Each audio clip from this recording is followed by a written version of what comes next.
double up on that Oh, it's like that? So we're here right now with members of LIfesavas. Yeah. Introduce yourselves, please. Versatile, aka Bumpy Johnson. Reverend Shines, aka Jimmy Slimwater. Jumbo, aka Sleepy Floyd. Cool. All right, and so you guys recently put out the album Gutterfly, Cullen, the original soundtrack. The original soundtrack. All right, so tell us a little bit about the creative process behind making this album. Wow, that's a long one. I guess we just we were working out of a small little studio in my garage at the time. We made the record. Back in Portland? In Portland, called The Promised Land. And really, our album initially was going to be called Controversy.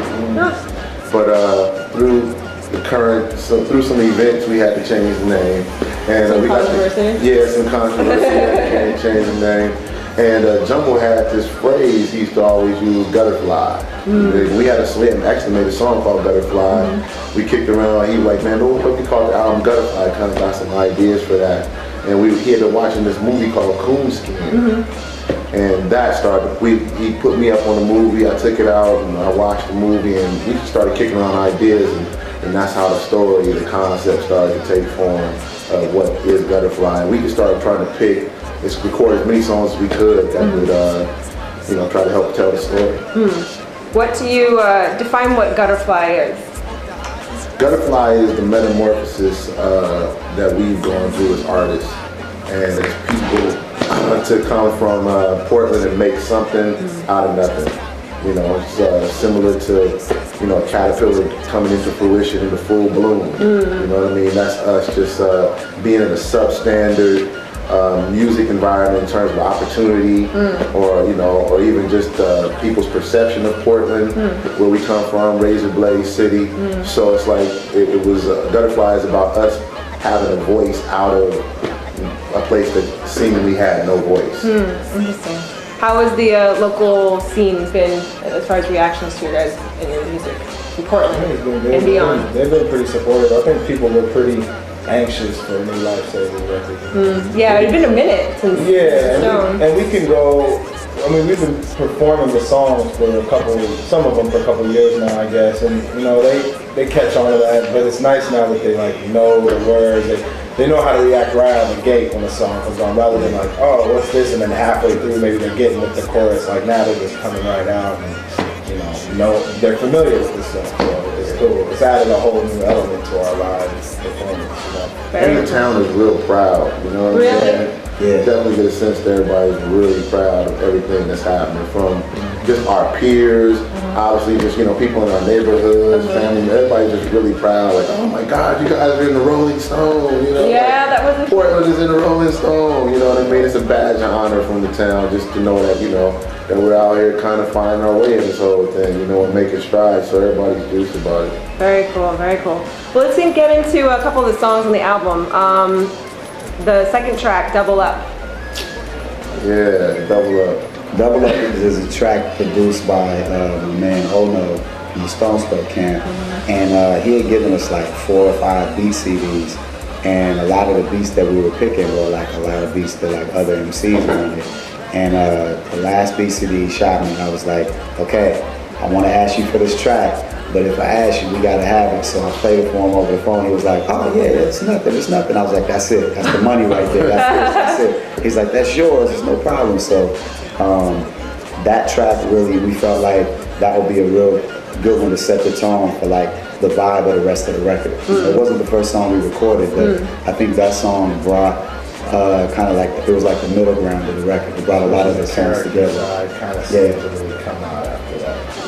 Yeah, it brought to life in terms of the visual vibe and feel. Kind of made us feel like Harlem Nights kind of vibe, like Juke Joint, with you in the casino or just shooting craps or shooting the breeze, whatever, Right. That song kind of feels like that. And then just, you got the bop, chop vocals, the flutes, and heads just seem to gravitate. I remember one night Shires was playing playing it, and everybody kept kind of peeking, like trying to see, like, what label What is on? that? I need that. My So, life.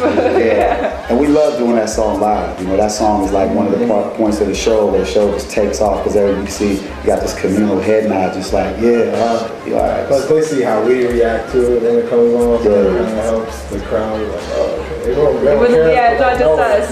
Yeah. Gospel. Cool. All right, and want to talk a little bit about Gutterfly, the title track featuring Camp Lo. Oh man. The reaction to that from my end has been really, really good. Is that right? Yeah. Yeah, I mean, once again, that's a song that when we perform it live, the energy just goes up a notch, you know what I mean? But Camp Lo is one of the artists that we really dug. You know, we were fans of Camp Lo from the days of Lucchini, you know what I mean? Uptown Saturday Night. And they also, as individuals and as artists, as rhymers, they fit the character scope of what that song was. We almost had to kind of take on the outlook of casting directors and making this record. Where, Right. you know, we had to really kind of find where certain artists that we wanted to get down with would fit perfectly.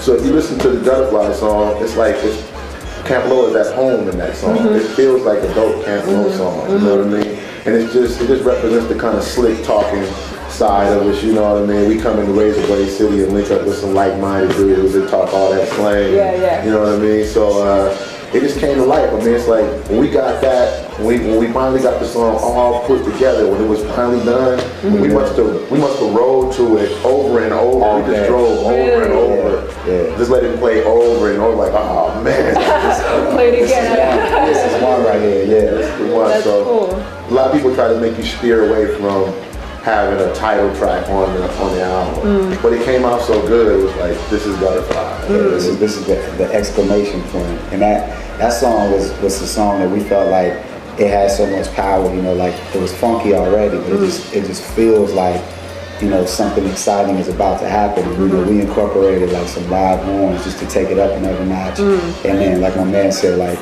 some of the words you might not be able to follow off of first listen, but that's the beauty of it. It makes you want to go back. It feels so good. It makes you want to go back and listen to it and kind of catch some of the phrases. So now, and after some of the shows, you got people walking up quoting lines from that song, from us and Camp Lo, and they're like, this song is just great because it can stand on its own. It could be on their record or it could be on y'all's record. I love it.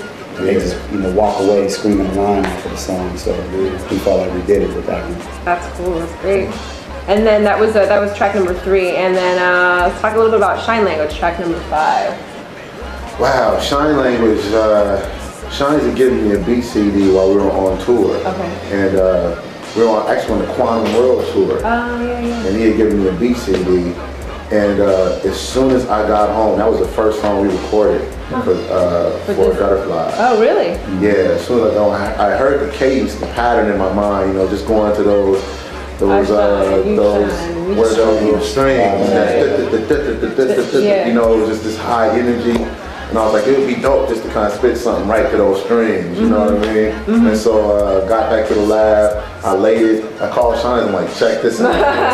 And I played the going No rest for you. Yeah, I was like, this is it, dog. And then Jumbo came in, he was like, oh, and he immediately got to work and it just kind of came to life real fast, you know what I mean? Like, so we knew that was going to be a centerpiece for the record, but it's, once again, it kind of built out the idea of, we really wanted to be well-rounded in the scope of the record, and a lot of times in terms of doing independent music, you get put in the box of, you know, you have to be totally positive, just totally, you know, righteous, whatever. But people are multifaceted, and so we really wanted to paint that in that song and say, you know, we may not always agree, we all got different walks of life, but regardless, everybody got to try to find their way to shine. Right.